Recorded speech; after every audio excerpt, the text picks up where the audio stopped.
지난주는 목사님 연구 주간 해가지고 이번 주 설교는 장로들이 대도하도록 하겠습니다. 오늘 설교 제목은 서머나 교회에게 주신 그리스도의 말씀입니다. 우리 주 예수 그리스도 안에서 사랑하는 성도 여러분, 오늘 본문의 말씀은 환난을 당하고 있는 서머나 교회 성도들에게 주신 그리스도의 말씀입니다.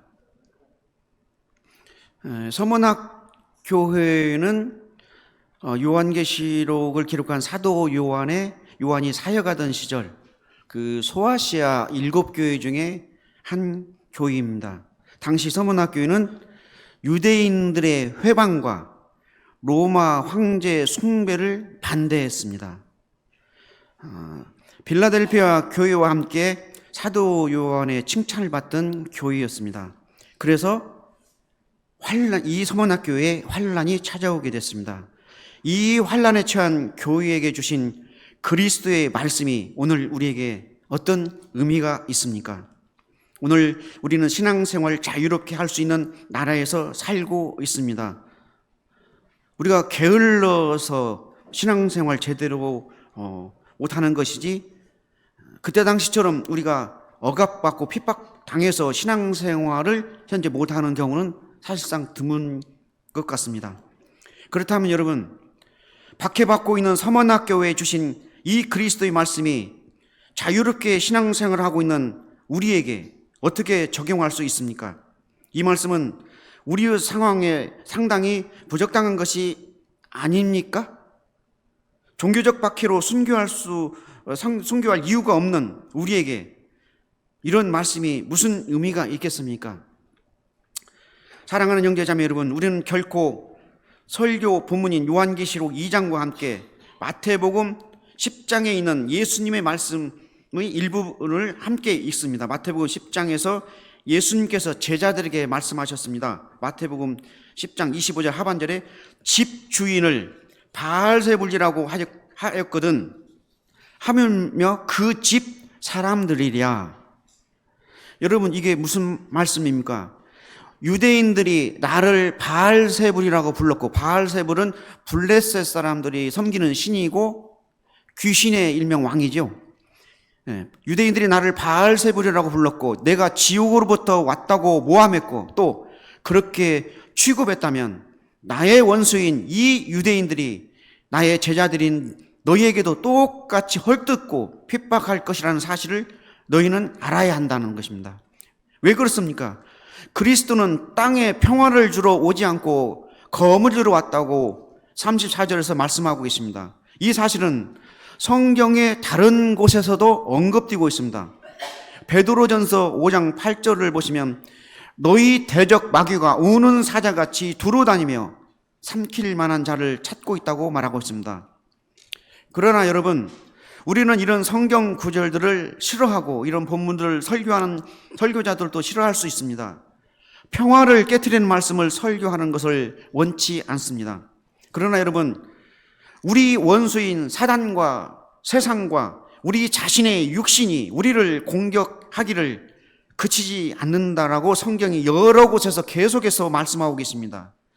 성경이 이렇게 말해도 나는 나름대로 잘 살고 있다고 말할지는 모르겠습니다. 그러나 여러분, 우리는 날마다 마귀의 공격을 받고 세상의 지배를 당하고 육신의 정욕에 넘어지며 살아가고 있지는 않습니까? 그리고 더 중요한 것은 이런 우리의 경험보다도 우리 주님께서 이 사실을 성경을 통해서 계속 말씀하고 계신다는 것입니다. 그래서 여러분, 예수 그리스도께서 서머나 교회에게 보내신 이 말씀은 오늘 여기에 계신 우리 모두와 이 배광교회 하시는 하나님의 말씀입니다. 성령께서 이 본문을 통하여서 시대마다 교회들에게 말씀하셨고 오늘 이 시간 모인 저와 여러분에게도 말씀하십니다. 오늘 성령께서 교회들에게 하신 말씀을 들읍시다. 저는 오늘 본문을 통하여 다음과 같은 주제로 설교를 요약하려 합니다. 생명과 사망을 지배하시는 주권자이신 그리스도께서 죽기까지 충성하려고 하는 박해받고 있는 서머나 교회 성도들을 격려하신다는 것입니다. 이 주제로 다음 두 가지 요점을 말씀드리겠습니다. 첫째는 교회의 투쟁이고, 둘째로는 교회의 머리이신 예수 그리스도의 정체에 관하여입니다. 먼저 투쟁하고 있는 서머나 교회의 상황을 함께 살펴보기를 원합니다. 서머나에 있는 성도들에게 보내신 주님의 편지는 서머나 교회 성도들의 궁핍을 언급함으로 시작됩니다. 우리 본문 9절입니다. 여기에 사용된 궁핍이라는 단어는 문자적인 의미로 사용되었습니다. 서머나 교회 성도들은 정말로 가난했습니다. 그러나 여러분, 서머나 교회 성도들이 궁핍했다는 말은 정말로 이상한 말입니다. 이 편지가 주어진 1세기 당시의 서머나 도시는 전체적으로 아주 번영했던 소아시아에서 경제적으로 예배소 다음 가는 큰 경제도시였습니다. 그런데 이 예배소 도시에서처럼 서머나 도시는 수많은 상인들을 끌어들이는 항구 도시였습니다. 서머나 도시는 항구 도시일 뿐만 아니라 비옥한 농업지대에 의해 둘러싸여 있었습니다. 농업과 경제가 동시에 발달한 그런 환상적인 도시였습니다. 그 당시 세상에서 성공하기를 원하면 서머나로 가라는 말이 있듯이 바로 서머나가 세상적인 성공을 제공해 줄 수 있는 그런 장소였습니다. 그러나 여러분, 이상하게도 이런 부유한 도시에서 유독 서머나 시의 그리스도인들만 가난했다는 것입니다. 왜 서머나 시의 그리스도인들이 이렇게 가난하게 살아야 했습니까? 우리가 서머나 도시의 성도들의 그 당시의 삶의 정황을 좀 살펴보면 궁핍의 이유를 알게 됩니다. 그 당시 서머나 교회의 성도들은 오늘날 거짓 신자들처럼 돈만 된다면 뭐든지 다 하는 그런 성도들이 아니었습니다. 서머나시에서 성도로서 존재한다는 것은, 성도로서 산다는 것은 바로 집이 없고 장사를 제대로 할 수 없고 직장을 제대로 구하지 못하고 산다는 것을 의미합니다. 서머나 교회의 성도들이 서머나시에서 성도로 산다는 것은 짐승의 표를 받지 않고 짐승의 수를 받지 않는 것입니다. 서머나시가 그렇게 번영했는데 유독 그 도시에서 기독교인만 가난했습니다. 그렇다면 왜 서머나 교회의 성도들이 서머나시의 경제 활동에서 소외당하고 되었을까요? 왜 서머나 교회 성도들만 가난하게 됐을까요? 도대체 왜 이렇게 되었을까요? 우리는 여기에 대한 답을 얻기 위해 우리 본문에서 그 당시 상황을 살펴볼 수 있습니다. 1세기 당시 곧 주후 70년에 예루살렘이 파멸당하기 이전에 서머나시에는 많은 유대인들이 살고 있었습니다. 그런데 이 유대인들 중 대다수가 그리스도의 교회에 속한 성도들을 미워하였고 다른 사람들에게도 흑색선전하였습니다. 이 유대인들은 서머나 교회의 성도들이 믿는 예수 그리스도를 미워했기 때문에 또한 이 성도들도 또한 미워했다는 것입니다. 이 유대인들은 서머나 성도들을 핍박하였고 서머나 성도들은 이로 인해 자신들을 향한 사단의 강한 공격을 받게 되었습니다. 이 유대인들은 서머나 교회의 성도들을 배교자라고 하고 자기들은 하나님을 정말로 잘 섬기는 참 유대인이라고 주장하였습니다. 이런 내용을 우리는 본문 9절 하반절에서 예수께서 이런 유대인들을 향하여 말씀하시기를 자칭 유대인이라 하는 자들의 비방도 알거니와 실상은 유대인이 아니요 사단의 회당이라고 하였습니다. 여러분, 본문 9절 말씀처럼 유대인은 서머나 교회가 섬기는 주님을 미워하고 서머나 교회의 성도들을 중상모략했습니다. 이 유대인 회당에 속한 유대인들은 자신들이 순수한 아브라함의 혈통을 잇는 참 유대인이라고 주장하였습니다. 그러나 여러분, 실제로 이들은 참 유대인들이 아닙니다. 왜냐하면 아브라함의 참된 자녀들은 아브라함이 행한 일을 행하고 아브라함이 믿는 그 하나님을 믿을 것이기 때문입니다. 그러나 이 유대인들은 아브라함이 행한 일을 행하지도 않았고 아브라함이 믿는 그 믿음도 없었습니다. 아브라함은 그리스도께서 오실 것을 바라고 그리스도를 보고 기뻐했으나 이 악한 유대인들은 오신 그리스도를 거부했습니다. 그래서 예수님은 이들을 마귀유자시라고 하였습니다. 따라서 이들은 참 유대인들이 아닙니다. 그러나 서머나시에 살고 있는 이 유대인들은 여전히 안식일마다 회당에 함께 모였습니다. 그러나 그들의 모임, 그들의 회당은 여인의 후손인 예수 그리스도의 교회가 아닙니다. 그들의 모임은 사단의 회의고 그들의 하나님의 이름을 부를지라도 사단의 후손들의 모임입니다. 이 유대인들의 회의는 귀신의 처소와 각종 더러운 영에 모이는 곳과 각종 더럽고 가증한 새의 모이는 곳이 되었습니다. 요한계시록 18장 2절입니다.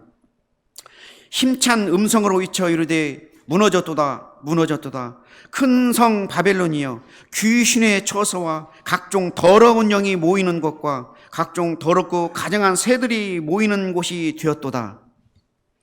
이 유대인들은 분명히 거짓 교회입니다. 왜냐하면 그들은 그리스도의 멍에에 복종하지 않았기 때문입니다.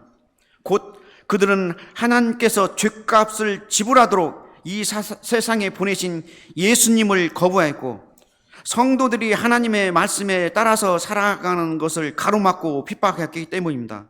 또한 저와 여러분이 요한계시록 2장 1절에서 7절 말씀에서 보는 것처럼 에베소 시에서 황제 숭배가 행해진 것처럼 서머나 시에서도 시민들은 로마 황제를 섬기는 신전을 자랑했습니다.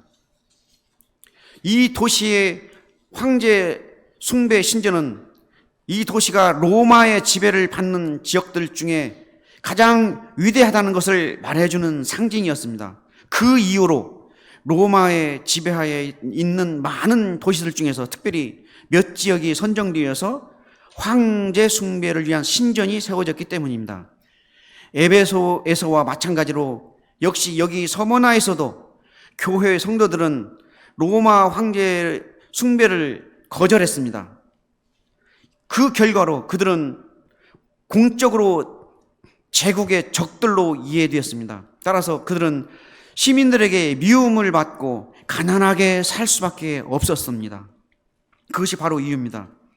이 두 가지 이유, 곧 유대인으로부터 미움을 받았다는 본문의 기록과 황제 숭배가 성행했고 이 황제 숭배를 기독교인들이 거절했다는 이 두 이유로 서로 다른 별개의 문제가 아닙니다.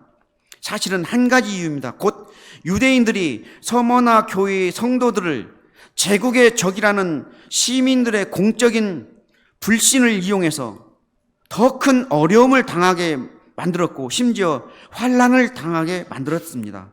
여러분, 이런 역사적인 상황 속에서 우리는 서머나 교회에게 보낸 예수 그리스도의 말씀인 요한계시록 9절을 제대로 읽게 됩니다. 예수님은 서머나 교회 성도들의 환난과 핍박을 언급하셨습니다. 따라서 우리는 이 단어가 경제 압박을 의미함과 동시에 미움과 박해를 언급하는 말씀이라고 이해하게 됩니다. 서머나 교회의 성도들은 이런 환난과 궁핍 가운데서도 인내하였습니다. 이 궁핍과 환난의 시간은 서머나 성도들을 시험하는 시간이었습니다. 아무리 사방을 둘러봐도 길이 보이지 않았습니다. 사정이 조금도 더 나아질 것 같지도 않았습니다. 소망이 희미해졌습니다. 궁핍은 성도들이 감당해야 할 몫이었습니다. 가족들이 당장 굶주리고 있습니다. 배고픔의 연속이었습니다. 궁핍과 함께 환난도 성도들이 감당해야 할 몫이었습니다. 성도들은 자기들이 살고 있는 도시의 이웃들과 관계에서 고통을 당해야 했습니다. 성도들의 눈앞에 시시각각 다가오는 그 환난은 끝이 보이지 않았습니다. 그 환난은 절대 쉽게 이겨낼 수 있는 것이 아니었습니다. 형제 자매 여러분, 배교한 교회와 우상 숭배들의 핍박 가운데 성도가 된다는 것은 결코 쉬운 일이 아니었습니다. 이런 상황에서 신앙을 고백하면서 살아가는 것은 결코 쉬운 일이 아니었습니다. 이런 상황 가운데서 그리스도의 이름을 변호하는 것은 절대 쉬운 일이 아니었습니다. 그렇습니다. 사랑하는 여러분, 저와 여러분들은 이러한 궁핍과 환난의 상황에서 서머나 교회의 성도들이 믿음에서 떠나고 싶을 정도로 유혹을 심하게 받았다는 것을 이해할 수 있습니다. 여러분, 성도들이 이런 상황에서 얼마나 유혹이 되었겠습니까? 우리나라 속담에 사흘 굶어 나무 집 담 안 넘어갈 양반이 없다고 하지 않았습니까? 궁핍도 힘든데 환난까지 겹친 그 상황을 한번 여러분 생각해 보십시오. 이런 상황에서 서머나 교회 성도들은 의심이 생겼을 것입니다. 과연 우리 교회가 옳은 것인가? 사단의 회라고 하는 유대인들은 잘 먹고 잘 살고 있는데 우리는 왜 이렇게 가난할까? 물질적인 축복이 하나님의 축복의 증거라면 저 유대인들의 회당이 옳은 것이 아닐까? 서머나 교회는 유대인의 회당과 연합하고 싶은 유혹이 얼마나 많이 생겨났을까요? 여러분, 오늘 우리는 이 문제를 진지하게 한번 더 생각해 봅시다. 이 문제의 본질은 성도들의 믿음의 여부를 시험하는 핍박의 문제라는 것입니다.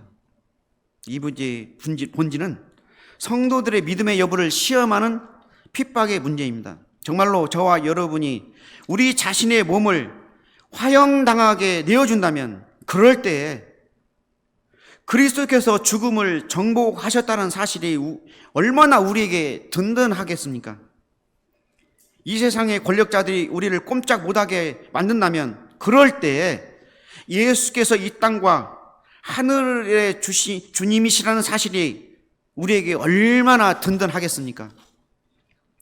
정말로 저와 여러분이 예수를 믿고 사는 것이 헛된 짓이라는 생각이 들 때, 우리가 참 믿음으로 바르게 살려고 노력하는 것이 무의미하다는 생각이 들 때, 이런 상황에 어떻게 해야 하겠습니까?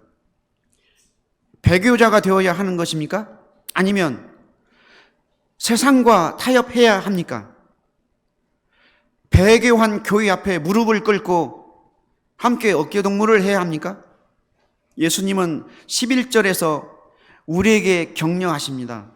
이기는 자, 곧 믿음을 부인하고 세상과 짝하여 편히 살려는 유혹에 넘어지지 아니하는 자는 둘째 사망의 해를 받지 아니하리라. 우리는 이 구절에서 둘째 사망이라는 약간 수수께끼 같은 말씀을 발견하게 됩니다. 그러나 사도 바울은 이전에 로마 교회에게 편지하기를 믿는 자들이 죄에 대해서 그리스도와 함께 죽어서 자기의 옛 본성이 죽고 그리스도와 함께 살아서 새 생명을 얻었다. 로마서 6장에서 고 말하였습니다. 그리스도와 함께 살아난 믿는 자들은 영적으로는 더 이상 죽지 않는다는 것입니다. 곧 믿는 자는 결코 다시 주 하나님으로부터 분리될 수 없다는 것입니다. 믿는 자는 몸과 영혼이 분리되는 죽음, 곧 첫 번째 사망으로만 죽는 것입니다. 그러나 육체적 죽음, 곧 이 첫 번째 사망은 신자들을 하나님으로부터 분리시켜 놓을 수 없습니다. 그래서 더 이상 대적이 될 수 없다는 것입니다. 그래서 그리스도와 함께 살아난 성도들은 몸만 죽을 수 있는 자들을 두려워할 필요가 없다는 것입니다. 몸과 영혼을 다 죽일 수 있는 자를 우리는 두려워해야 합니다. 바로 이런 이유로 예수께서 서머나 교회 성도들이 핍박과 궁핍의 상황에 직면하여서 인내하도록 요한계시록 2장 10절에서 말씀하고 계십니다. 너는 장차 받을 고난을 두려워하지 말라. 볼지어다 마귀가 장차 너희 가운데서 몇 사람을 옥에 던져 시험을 받게 하리니 너희가 10일 동안 환난을 받으리라. 네가 죽도록 충성하라. 그리하면 내가 생명의 관을 네게 주리라는 말씀으로 격려하였습니다. 이 말씀은 너희가 비록 옥에 던져지기도 하고 환난을 당하지만 그 환난이 오래가지 않을 것이라는 말입니다.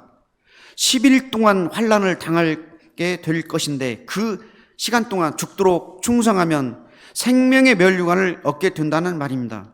여기 10일은 문자적인 의미가 아닌 것이 분명합니다. 이 10일의 환난은 다니엘서 1장에서 다니엘과 세 친구가 당한 환난의 시간입니다.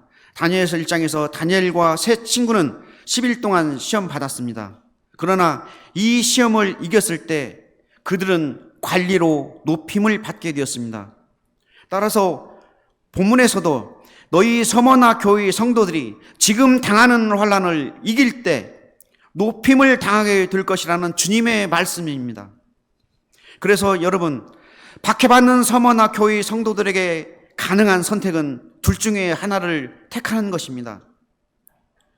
만일 그들이 믿음을 지킨다면 그들은 계속해서 핍박을 당하고 말 것입니다. 마침내는 언젠가 박해자들 손에 처참한 죽음, 곧 육체적 죽음을 당하게 될지도 모릅니다. 그러나 오히려 그들에게는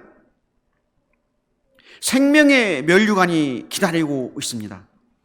그러나 만약 그들이 믿음을 부인한다면, 그래서 도시의 다른 시민들처럼 받아들여져서 부유하게 살아가는 삶을 선택한다면 그때 그들은 이 땅 위에서 편안히 살 것입니다. 그러나 그런 식으로 주님을 부인한다면 그리스도께서 아버지 앞에서 그 사람을 부인하실 것입니다. 마태복음 오늘 10장 33절에서 말씀하셨습니다. 그런 자에게는 죄의 용서도 구원도 없을 것입니다. 곧 지옥뿐입니다. 즉 영적 사망, 곧 둘째 사망뿐입니다. 사랑하는 형제 자매 여러분, 지금 서머나 교회 성도들은 이 두 길 중에 한 길을 선택해야 할 것입니다.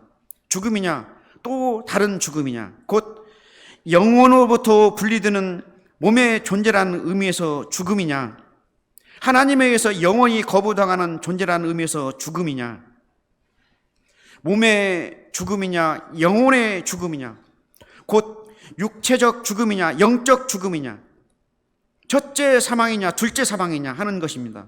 환난과 궁핍을 당하는 것이냐, 지옥에서 신음하는 것이냐, 바로 이런 것이 서머나 교회 성도들에게 주어진 선택의 길입니다.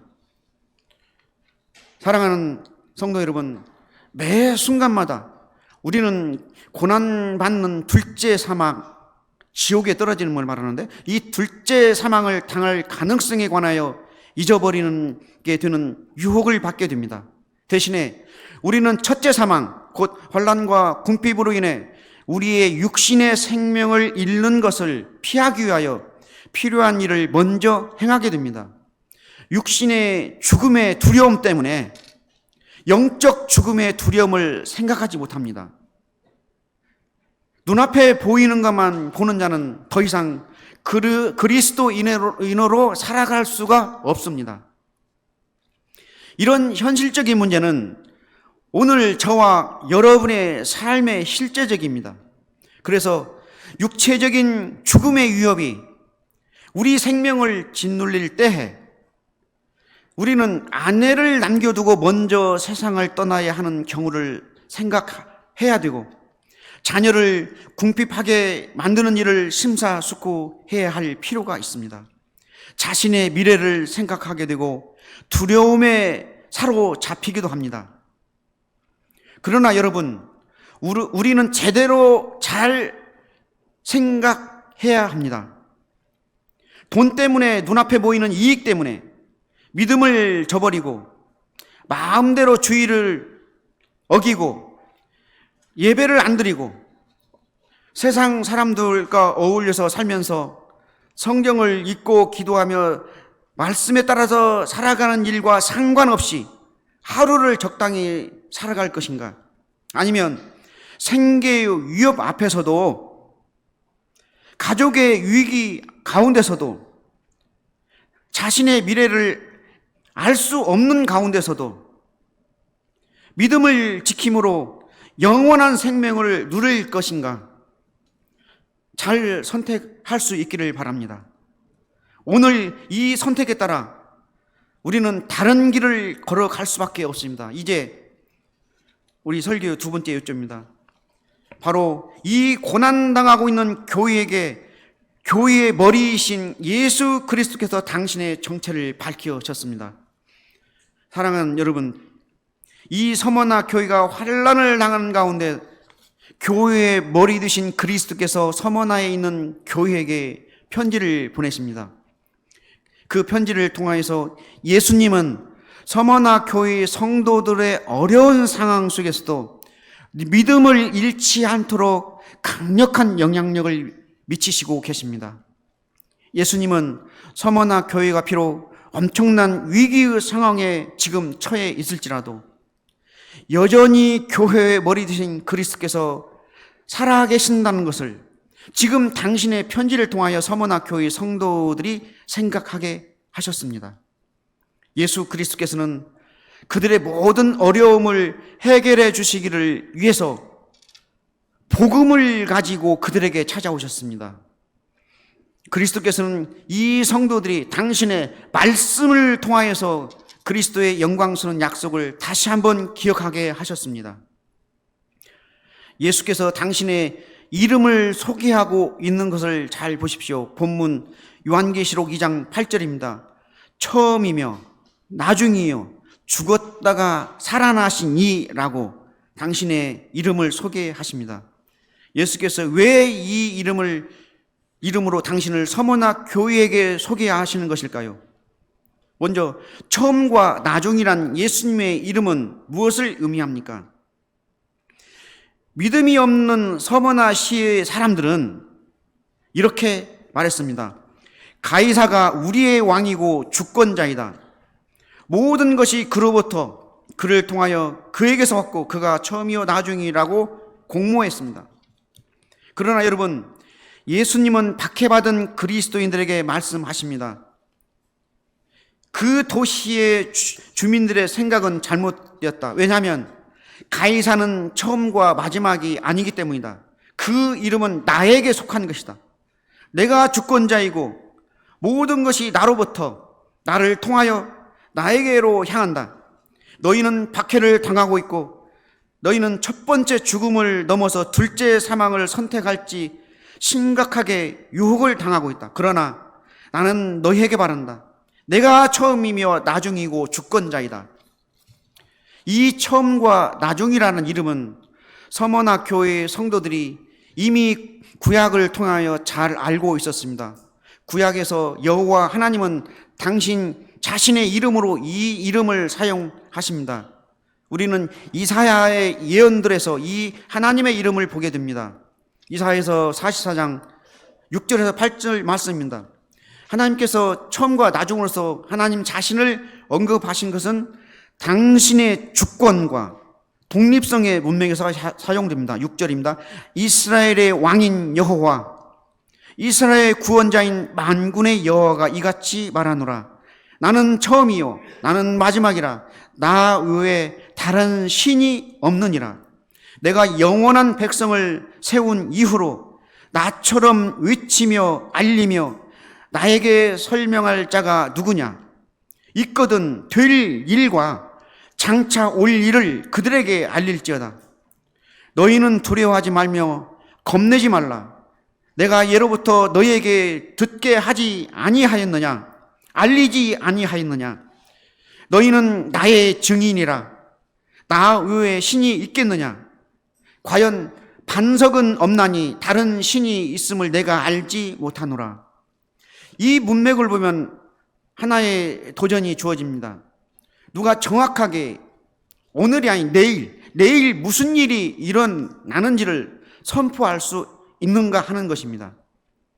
여기에 대해서 하나님의 주장은 하나님 당신만이 유일하게 내일 무슨 일이 일어날지를 선포하실 수 있는데, 그 이유는 모든 창조물이 하나님으로부터 왔고 움직이기 위하여 하나님의 허용을 받아야 하기 때문이라는 것입니다. 더 나아가 모든 창조물은 하나님께 영광을 돌리기 위해서 움직이게 되기 때문이라는 사실입니다. 이 내용이 바로 나는 처음이요 나는 나중 곧 마지막이다, 나 외에 다른 신이 없다라는 이름에서 나타납니다. 오직 하나님만이 창조된 모든 것들을 처음 움직이시는 분이시고, 오직 하나님만이 생겨난 모든 것들의 목적이십니다. 또한 마지막입니다. 지금 서머나 시민들은 서머나 교회가 믿는 하나님과 이 땅의 왕들을 대조해서 생각합니다. 그래서 예수께서 그 도시의 교회들에게 말씀하십니다. 나의 백성들아, 내가 행했던 일들을 기억하라. 너의 역사를 점검해 보아라. 나의 능력을 보아라. 나는 처음이고 나는 나중이다. 저 유대인들이 나를 죽음에 내어 주었다. 그러나 죽음의 권세를 이기고 부활하였다. 그러면 누가 주권자인가? 가이사의 지시를 받는 빌라도인가? 아니냐, 내가 주권자다. 너희는 두려워하지 말라. 고난은 영광의 면류관에 이르는 길이다. 너희는 내 안에서 안전하다. 계속해서 박해받는 교회를 향하신 그리스도의 말씀은 더 진전됩니다. 그리스도께서는 서머나 교회에게 죽었다가 살아난 자라고 하십니다. 이 이름은 예수께서 죽으시고 장사되시고 제3일에 살아나심에 대한 것입니다. 예수께서 이 이름을 통하여 서머나 교회에게 말씀하십니다. 너희는 지금 죽음의 직면에 있다. 그러나 나도 또한 죽음의 직면에 했었다. 그러나 나는 죽음의 희생물이 되지 않았다. 왜냐하면 내가 다시 살아났기 때문이다. 나는 생명을 얻었다. 나의 백성들아, 내가 다시 살아났다는 것은 죽음이 패배당했다는 것을 말한다. 구약의 예언을 기억하라. 그 예언이 갈보리에서 성취되었다. 사망을 그리스도가 영원히 멸할 것이라. 오 사망아, 너희 쏘는 것이 어디 있느냐? 이사야서 25장과 호세아서 13절에서 이렇게 증거하고 있습니다. 여러분, 예수께서 계속해서 말씀하십니다. 너희는 지금 가장 무서운 원수인 사망의 직면에 있다. 그러나 그 원수는 이미 정복당했다. 너희는 죽음을 두려워할 필요가 없다. 왜냐하면 내가 죽었다가 다시 살아났기 때문이다. 그래서 마귀가 몸에서 영혼이 분리되는 첫째 사망을 사용하는 것을 두려워해서는 안 된다. 첫째 사망은 지금 하나님의 은혜로우신 존전에 있는 영원한 생명에 이르는 문일 뿐이다. 첫째 사망은 우리가 하나님과 함께하기 위해 통과하는 문에 불과하다. 사랑하는 여러분, 서머나 교회 성도들에게 이 예수님이 누구신가에 대한 계시는 확실히 위로가 되었습니다. 격려의 말씀입니다. 서머나 교회 성도들은 이 계시를 믿어야 했습니다. 또 확신했어야 했습니다. 성도들은 자신들이 죽는 것은 그리스도와 함께 다시 사는 것이라는 사실을 알고 지금 현재 죽음의 상황에 직면해야 한다는 것입니다. 따라서 죽기까지 충성하도록 주께서 성도들에게 명령하실 수 있는 것입니다. 박해와 미움이 계속됩니다. 서머나 교회에. 그러나 예수 그리스도를 구주로 소유한 하나님의 자녀들은 두려워할 것이 없습니다. 그리스도께서 누구신가요? 때문에, 그리스도께서 무엇을 행하셨는가 때문에 인내하는 자들은 확실하게 생명의 면류관을 받을 것이고 둘째 사망에 의해서 해를 당하지 않을 것입니다. 진실로 이 약속은 하나님의 박해받는 자녀들을 소망과 기쁨으로 채워주는 약속입니다. 오늘 저와 여러분이 처한 환경은 오래전 서머나에 있는 성도들과 확실히 다릅니다.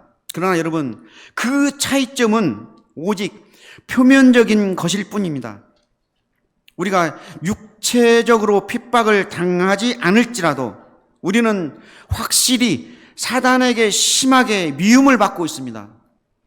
이것은 체험적인 이야기가 아니라 하나님의 말씀입니다.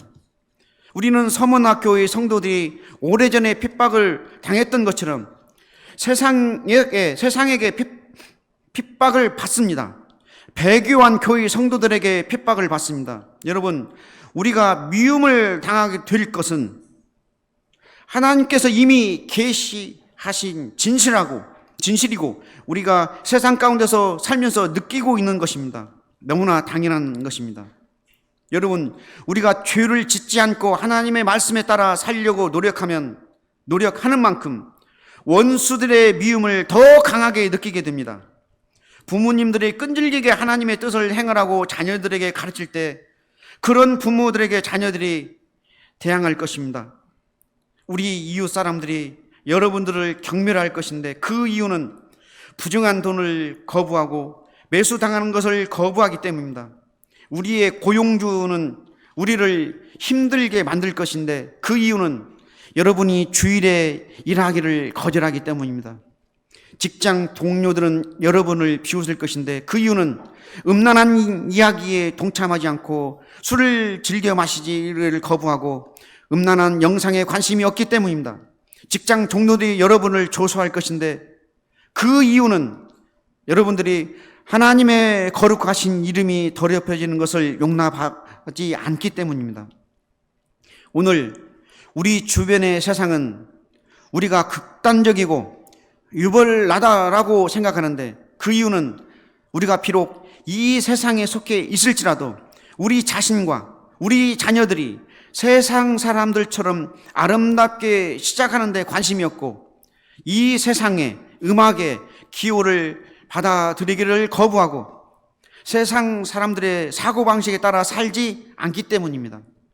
오늘 배교한 교회의 성도들이 우리를 비난할 것인데 그 이유는 우리가 비성경적인 원리에 따라 교회를 세우기를 거부하기 때문입니다. 노아와 아브라함과 다니엘의 세 친구와 예수 그리스도가 살아왔습니다. 이렇게 살아왔습니다. 서머나 교회 성도들은 고통스럽게 육체적인 방식으로 그 대조를 경험하게 되었습니다. 그러나 모든 성도들이 육체적인 방식으로 그 세상과의 대조를 경험하지는 않습니다. 그러나 여러분, 사단의 미움과 세상의 미움은 역시 오늘도 계속된다는 것입니다. 오늘도 성도들이 여러 가지 형태로 사단의 미움을 경험하며 살아갑니다. 그러나 여러분, 그리스도께서는 세상으로부터 미움을 받을 것이라고 이미 약속하셨고 그리스도께 속한 자들도 또한 미움을 받게 될 것이라고 우리에게 이미 말씀하셨습니다. 저와 여러분이 부정한 거래를 하고 뇌물을 받으며 사람들의 미움을 피할 수 있을 것입니다. 여러분이 음란한 이야기에 참여하고 하나님의 이름을 비난해도 침묵하면 여러분 동료들의 조소를 피할 수 있을 것입니다. 여러분이 고용주의 말에 주일날 직장에 출근 잘하고 세상 친구들의 기호에 맞게 잘 대해주면 별 문제가 없을 것입니다. 우리가 이 세상에 참여하여서 세상 사람들과 똑같이 치장하고 똑같은 사고방식으로 살아간다면 세상의 비웃음을 피할 수 있을 것입니다.